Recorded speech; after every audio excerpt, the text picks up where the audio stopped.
नमस्कार दोस्तों, स्वागत है आपका हमारे चैनल बिहारी नॉनस्टॉप न्यूज में। बिहार की 10 प्रमुख बड़ी खबरें सबसे पहले देखने के लिए सब्सक्राइब करें हमारे चैनल को और वीडियो अगर अच्छी लगे तो एक लाइक अवश्य करें। तो खबरों को विस्तार से जानने से पहले एक नजर हेडलाइन। चारा घोटाले मामले में सीबीआई कोर्ट ने खारिज की लालू की याचिका।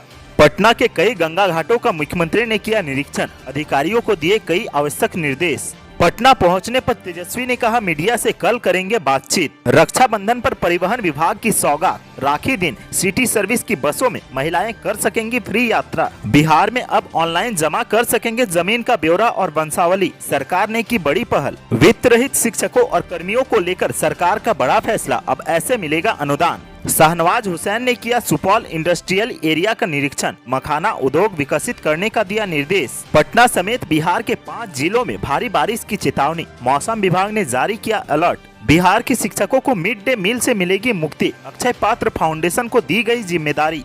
लोकसभा के बाद अब राज्यसभा से भी ओबीसी आरक्षण संशोधन बिल हुआ पास।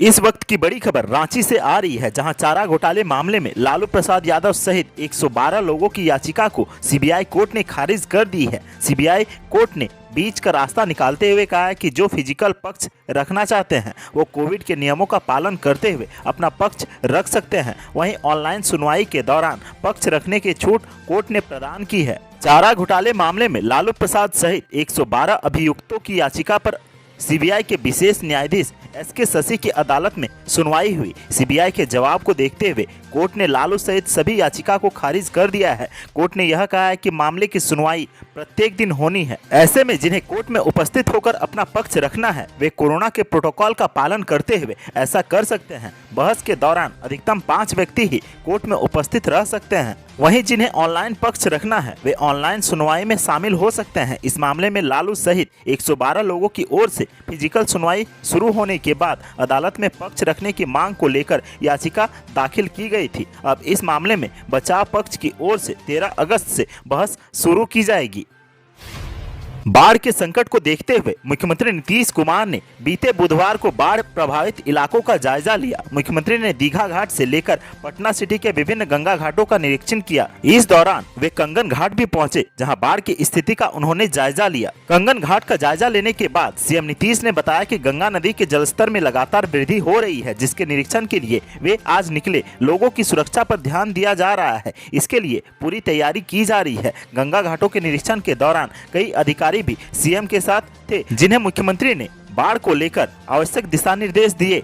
गौरतलब है कि राजधानी पटना पर बाढ़ का खतरा मंडरा रहा है। गंगा के जलस्तर में हुए इजाफे के कारण सभी नालों का गेट बंद कर दिया गया है। इसके अलावा एहतियात राज्य सरकार ने अन्य कदम उठाए हैं। बता दें कि राजधानी पटना में कई सालों के बाद बाढ़ का संकट इतना ज्यादा करीब नजर आ रहा है। गंगा नदी के किनारे बनी पटना की सुरक्षा दीवार को गंगा पार कर गई है। गंगा के जलस्तर में पिछले 24 घंटे में 17 सेंटीमीटर का इजाफा हुआ है और अब नदी खतरे के निशान से 116 सेंटीमीटर के ऊपर बह रही है। यही वजह है कि पटना की सुरक्षा दीवार को बाढ़ का पानी पार कर गया है। पटना के सभी गंगा घाटों को अब पूरी तरीके से बंद करना पड़ा है।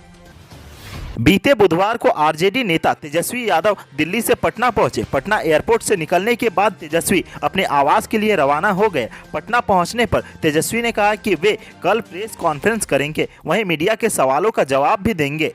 तेज प्रताप और जगदा बाबू के मामले पर भी बयान देने से तेजस्वी बचते दिखे। तेजस्वी इस संबंध में आज बात करेंगे। ऐसे में आज की प्रेस कॉन्फ्रेंस महत्वपूर्ण होने वाली है। आज नेता प्रतिपक्ष मीडिया के सवालों का जवाब देंगे। SC/ST छात्रों के छात्रवृत्ति मामले पर सरकार को घेरते हुए तेजस्वी यादव ने कहा है कि 5 वर्षों से SC/ST वर्गों की स्कॉलरशिप बंद कर दिया गया है, जिससे लाखों गरीब छात्रों का भविष्य बर्बाद हो रहा है। छात्रों को स्कॉलरशिप तक नहीं मिल पा रहा है। स्कॉलरशिप के नाम पर सरकार कई बहाने बना रही है। इस मामले में भी धांधली सामने आ रही है। गौरतलब है कि नेता प्रतिपक्ष तेजस्वी यादव ने बीते मंगलवार को एक ट्वीट किया था, जिसमें यह लिखा था कि नीतीश सरकार ने विगत 5 वर्षों से SC/ST वर्गों की स्कॉलरशिप बंद कर लाखों गरीब छात्रों का भविष्य बर्बाद कर दिया है। उन्होंने आगे कहा कि मुख्यमंत्री जी से पूछिएगा तो वह पूर्णतः अनभिज्ञता प्रकट करेंगे। बाकी प्रदेशों में केंद्र प्रायोजित यह स्कॉलरशिप कैसे मिल रही है जवाब। 22 अगस्त को रक्षाबंधन का त्योहार है। रक्षाबंधन का त्योहार भाई बहन के बीच प्रेम का प्रतीक है। इसमें बहन भाई को तिलक लगाकर उसके दीर्घायु की कामना करती है। भाई भी जीवन भर बहन के सुख दुख में साथ निभाने का वादा करता है और स्नेह स्वरूप बहन को उपहार भी देता है। रक्षाबंधन के दिन परिवहन विभाग भी महिलाओं को एक सौगात देने जा रही है। बिहार राज्य पथ परिवहन निगम की ओर से सिटी सर्विस की बसों पर रक्षाबंधन के दिन महिलाएं निःशुल्क यात्रा कर सकेंगी। राखी के दिन बस में सफर करने पर उनसे बस का किराया नहीं लिया जाएगा। परिवहन विभाग मंत्री शीला कुमारी ने बताया कि रक्षाबंधन के मौके पर महिलाओं के निःशुल्क यात्रा के लिए कई संगठनों ने विभाग से अनुरोध किया था। राखी के दिन सिटी सर्विस की बसों में महिलाओं की भागीदारी को प्रोत्साहित करने एवं सुरक्षित सफर के लिए विशेष सुविधा प्रदान की जाएगी। वहीं परिवहन विभाग के सचिव संजय कुमार अग्रवाल ने बताया कि निगम द्वारा राजधानी में कुल 125 सिटी सर्विस की बसों का परिचालन किया जा रहा है। इसमें 70 बसें सीएनजी और 14 बसें इलेक्ट्रिक बसें शामिल हैं। इन सभी बसों में रक्षाबंधन के दिन महिलाओं एवं युवतियों के लिए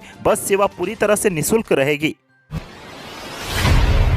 बिहार में जमीन मालिक अब अपने जमीन का ब्यौरा और वंशावली ऑनलाइन जमा कर सकेंगे। बिहार सरकार ने बड़ी पहल करते हुए राजस्व एवं भूमि सुधार विभाग के भू अभिलेख एवं परिमाप निदेशालय की वेबसाइट dlrs.bihar.gov.in पर रैयत द्वारा धारित भूमि की स्वघोषणा नाम से एक लिंक दिया है। इस लिंक के जरिए वेबसाइट पर जाकर अपनी जमीन का ब्यौरा और अपनी वंशावली अपलोड की जा सकती है। बता दें कि फिलहाल यह सुविधा उन जिलों और अंचलों में मिलेगी जहां भूमि सर्वेक्षण का काम चल रहा है। अभी 20 जिलों के 90 अंचलों में 208 शिविर बनाए गए हैं जहां सर्वेक्षण कर्मी इस काम में लगे हुए हैं। वहीं 20 जिलों में बाकी बचे 130 अंचलों में भी शिविर गठन हो गया है।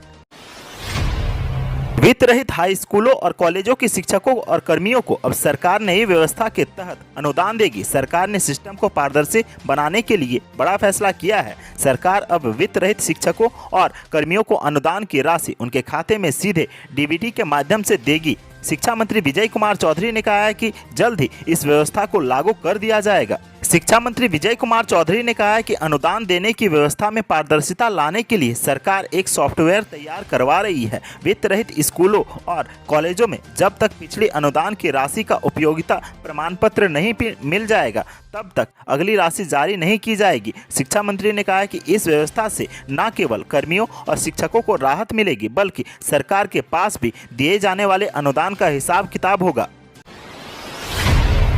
बिहार के उद्योग मंत्री सैयद शाहनवाज हुसैन ने सुपौल के चैनसिंह पट्टी ग्रामीण क्षेत्र में मौजूद बियाडा के औद्योगिक क्षेत्र का निरीक्षण किया और इसे अन्य उद्योगों की स्थापना के लिए तैयार करने के साथ साथ वन डिस्ट्रिक्ट वन प्रोडक्ट के तहत मखाना उद्योग क्लस्टर के रूप में विकसित करने के लिए भी दिशा निर्देश जारी किया।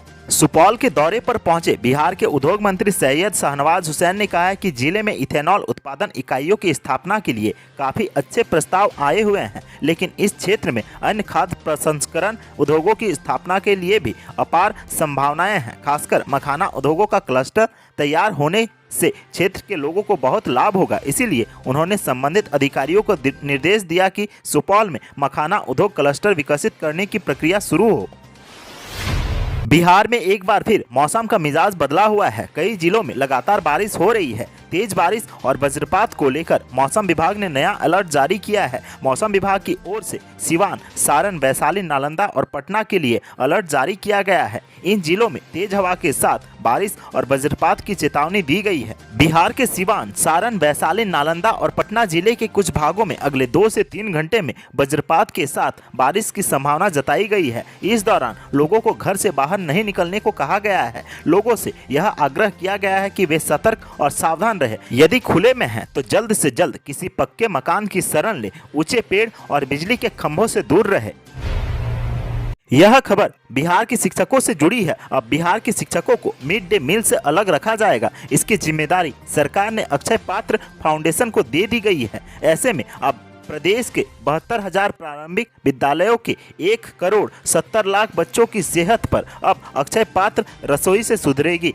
आए दिन मिड डे मील योजना में मिल रही शिकायतें अब दूर होगी। फिलहाल पटना के कुछ स्कूलों में मिड डे मील की व्यवस्था करने की जिम्मेदारी अक्षय पात्र फाउंडेशन को दी गई है। यदि यह सफल रहा तब पूरे बिहार में इसे लागू किया जाएगा।